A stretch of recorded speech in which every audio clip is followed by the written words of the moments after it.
Hey everyone, it's been a while. My name is Trent, and today I wanted to talk a little bit about seed starting. We've been talking a lot online about getting your garden seeds, what you need for supplies, but today I wanted to touch on some really fun flowers to consider to add to your seed collection as you start to sow those things indoors or outdoors. And the theme for today is things that you are not going to probably find at most garden centers come April and May when you're out shopping looking for beautiful flowers to add to your containers and your patio beds and things like that. We've got a fun selection of just a few things here, and all of these do well in different conditions, sun, shade, and we're just getting to the point where you will start planting your seeds indoors.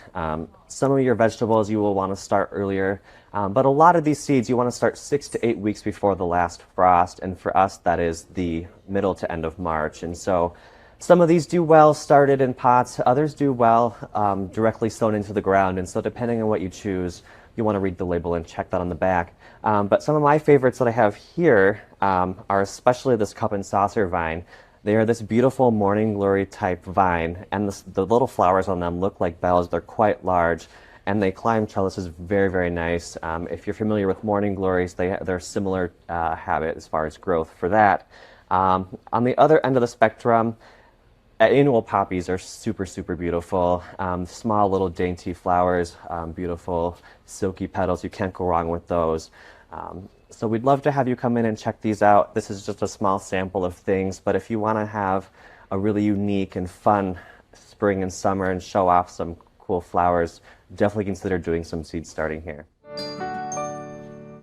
And just a little tip for you after you've picked out the flowers you want to sow for your garden, I'd recommend planting them in these little peat pots or these cow pots here.